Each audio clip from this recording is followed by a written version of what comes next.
The Sepik governor questioned the Prime Minister on the state of the available foreign currency as several businesses are facing problems. I have received calls from 5 companies. One of them has been operating in Papua New Guinea for 40 years. It operates out of Leh, Morobe province, employs 230 Papua New Guineans, and they have not been able to access Forex. So only cut him down. Work day blow workman, only release him all workman. They have 16 million kina in the bank. They need to pay their foreign suppliers 12 million kina. I am told that there is 3 billion kina in orders sitting there at all the banks. The governor went on to question the LNG shipment and the foreign exchange it should be bringing into the country.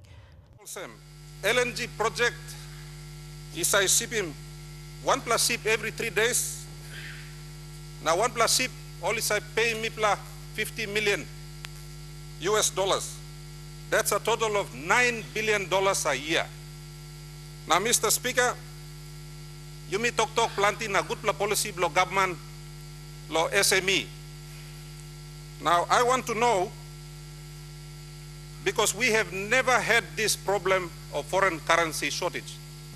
And I want to know when, and I think all our small businesses want to know, when is this going to be resolved? And second, who side through and walk long em lo fix him this foreign currency shortage. The Prime Minister responded, stating that it was the Bank of Papua New Guinea's responsibility to monitor foreign exchange. This issue about foreign exchange is a monetary matter.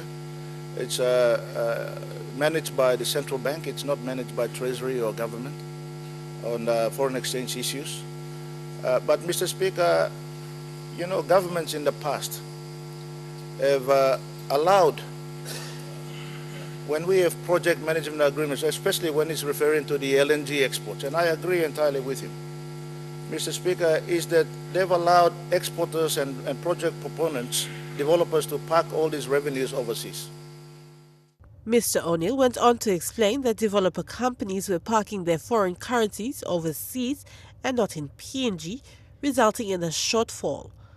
Because agreements have been designed very unfairly for Papua New Guinea, Mr. Speaker. There have been, of course, smart economists who in the past always thought that the fear of the Dutch disease, what they call the Dutch disease, where there's too much foreign currency in the economy. As a result of that, they've been parking all these monies elsewhere. So, Mr. Speaker, we are trying to unwind that. Talking with some of the developers and project developers that, listen, they must bring foreign currency that is rightfully Papua New Guineans back into the country.